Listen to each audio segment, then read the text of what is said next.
ಚಿಕ್ಕವರಿಂದ ದೊಡ್ಡವರ ತನಕ ಎಲ್ಲರಿಗೂ ಇಷ್ಟವಾಗುವಂತಹ ಸಿಹಿ ತಿಂಡಿ ರವೆ ಉಂಡೆ. ಇದನ್ನು ಅತಿ ಸುಲಭವಾಗಿ ಮನೆಯಲ್ಲೇ ಹೇಗೆ ಮಾಡೋದಂತ ನೋಡ್ಕೊಬರೋಣ ಬನ್ನಿ. ಒಂದು ಪ್ಯಾನ್ನ ಬಿಸಿ ಮಾಡಿಕೊಂಡು ಅದಕ್ಕೆ 2 ಟೇಬಲ್ ಸ್ಪೂನ್ ಆಗುವಷ್ಟು ತುಪ್ಪನ ಸೇರಿಸ್ಕೊಂಡಿದ್ದೀನಿ. ತುಪ್ಪ ಬಿಸಿಯಾದ ನಂತರ ಗೋಡಂಬಿ ಮತ್ತು ಒಣ ದ್ರಾಕ್ಷಿನ ಸೇರಿಸ್ಕೊಂಡು ಲೋ ಫ್ಲೇಮಲ್ಲಿ ಹುರಿದು ಎತ್ತಿಟ್ಕೋತಾ ಇದ್ದೀನಿ.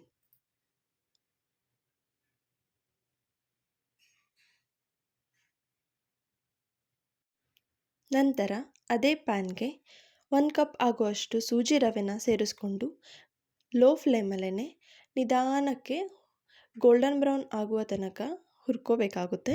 ಅದರ ಕಲರ್ ಚೇಂಜ್ ಆಗುತ್ತೆ ಮತ್ತು ನಿಮಗೆ ಘಮ ಬರುತ್ತೆ. ಅಲ್ಲಿಯ ತನಕ ಲೋ ಫ್ಲೇಮಲ್ಲೇ ಹುರ್ಕೊಳ್ಳಿ. ನಂತರ ಒಂದು ಸ್ಮಾಲ್ ಕಪ್ನಾಗುವಷ್ಟು ತುರಿದ ಒಣ ಕೊಬ್ಬರಿನ ಸೇರಿಸ್ಕೊತಾ ಇದ್ದೀನಿ. ಇದನ್ನು ಮಿಕ್ಸ್ ಮಾಡಿಕೊಂಡು ನೆಕ್ಸ್ಟು ಸೇಮ್ ಮೆಜರ್ಮೆಂಟಲ್ಲಿ ಆಗುವಷ್ಟು ಸಕ್ಕರೆನ ಸೇರಿಸ್ಕೊಂಡು ಒಂದು 3-4 ನಿಮಿಷ ಮೀಡಿಯಮ್ ಫ್ಲೇಮಲ್ಲೇ ಫ್ರೈ ಮಾಡ್ಕೋತಾ ಇದ್ದೀನಿ.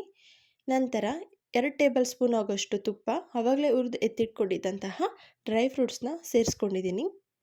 5-6 ಲವಂಗ, ಅರ್ಧ ಕಪ್ ಆಗುವಷ್ಟು ಹಾಲು ಚೆನ್ನಾಗಿ ಮಿಕ್ಸ್ ಮಾಡ್ಕೊಳ್ಳಿ. ಇದು ಸಕ್ಕರೆ ಕರಗಿ ಒಂದು ಉಂಡೆ ಕಟ್ಟುವ ಹದಕ್ಕೆ ಬರುತ್ತೆ, ಮುದ್ದೆ ಥರ. ಅಲ್ಲಿಯ ತನಕ ಚೆನ್ನಾಗಿ ಫ್ರೈ ಮಾಡ್ಕೊಳ್ಳಿ. ನೋಡ್ತಿದ್ದೀರಲ್ಲ, ಈ ಹದಕ್ಕೆ ಬರುತ್ತೆ. ನಂತರ ಇದನ್ನು ಕೈಗೆ ತಣ್ಣೀರನ್ನ ಹಚ್ಕೊಂಡು ಬಿಸಿ ಬಿಸಿ ಇದ್ದಾಗಲೇ ನಿಮಗೆ ಯಾವ ಸೈಜಲ್ಲಿ ಬೇಕು ಆ ಸೈಜಲ್ಲಿ ಉಂಡೆನ ಕಟ್ಕೋಬೇಕಾಗುತ್ತೆ. ನೋಡ್ತಿದ್ದೀರಲ್ಲ, ನಾನು ತಣ್ಣೀರನ್ನ ಹಚ್ಕೊಂಡು ಈ ಉಂಡೆನ ಕಟ್ಕೋತಾ ಇದ್ದೀನಿ. ಬಿಸಿ ಇದ್ದಾಗಲೇ ಉಂಡೆ ಬರುತ್ತೆ, ಆರೋದ್ರೆ ತುಂಬ ಉದುರುದ್ರಾಗುತ್ತೆ, ಉಂಡೆ ಕರೆಕ್ಟಾಗಿ ಬರಲ್ಲ. ನೋಡಿದ್ದೀರಲ್ಲ, ಇಷ್ಟು ಚೆನ್ನಾಗಿ ಈ ರವೆ ಉಂಡೆ ರೆಡಿಯಾಗಿದೆ.